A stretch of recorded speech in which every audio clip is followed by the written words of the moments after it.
তো হ্যাঁ guys, welcome back to my channel. তো তোমরা কেমন আছো? আশা করছি ভালো আছো। আমিও ভালো আছি। তো তোমাদেরকে প্রথমেই জানিয়ে দিই গুড মর্নিং, কারণ এখন বাজে সকাল 10টা। তো দেখো, সকালবেলা কাজকর্ম করে স্নান করে নিয়েছি, আর দেখতে পাচ্ছ এখানে একটু সেজে গুজিয়েছি, মানে টিপ পরেছি। যাই হোক, খুব একটা সাজগোজ করি না, টিপটাও পরি না। তো সকাল সকাল ভিডিও করে নিয়েছি, আর দেখো রান্না বসিয়ে দিয়েছি। এখানটায় দেখো প্রথমে এখানে একটু আলু ভাজা করে নিয়েছি। আলু ভাজা করে নামানো হয়ে গেছে। তারপরে এখানে আজকে এনেছে আমার দেখো ছোট মাছ। এই মাছটাকে আমি রান্না করব। তারপরে এখানে কেটে নিয়েছি কচুরলতি।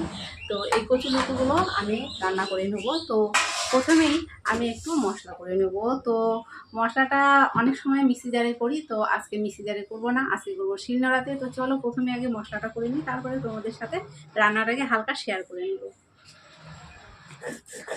তো দেখো, এখানটায় মশলা করতে বসে গেছি। যেহেতু কচুরলতিটা রানবো, সেই জন্য এখানে মশলা করছি। তো এখানে মশলা আমি করছি কালো জিরে আর হচ্ছে রসুন।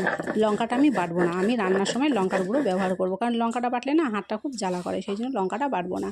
তারপরে দেখো, এখানে তেলের উপরে আমি কালো জিরে ফোড়ন দিয়ে দিলাম, আর কচুরলতিগুলো আগে থেকে একটু কেটে ধুয়ে পরিষ্কার করে রেখেছিলাম, সেগুলো এর মধ্যে সব দিয়ে দিলাম। দিয়ে তারপরে এটা একটু নাড়াচাড়া করে নিয়ে এর মধ্যে লবণ আর হলুদ দিয়ে দেবো। তো আমি তো আজকে কচুরলতি রান্না করছি কালো জিরে দিয়ে। তোমরা কে কী দিয়ে রান্না করো বা কে কী দিয়ে খাও, অবশ্যই যদি জানো আমাকে কমেন্টে অবশ্যই জানানোর চেষ্টা করো। আর যদি ভিডিওটি ভালো লেগে থাকে অবশ্যই কিন্তু লাইক করতে ভুলো না।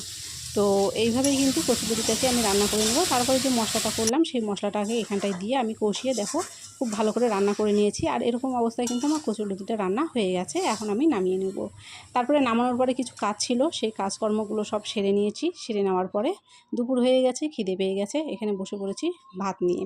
তো যে যে খাবে তার ভাত এখানে বেড়ে দিয়েছি। তারপর এখানে সবজি তরকারিগুলো দিয়ে দিচ্ছি, দিয়ে খেয়ে নেব। তো ভিডিওটা আজকের মতো এখানেই শেষ করছি। তো কেমন লাগলো কমেন্ট করো, অবশ্যই জানিও। ভালো লাগলে অবশ্যই লাইক করে কমেন্ট করে চ্যানেলটিকে সাবস্ক্রাইব করে দিয়ে পাশে থাকা বেলটিকে কিন্তু অবশ্যই প্রেস করে দিও।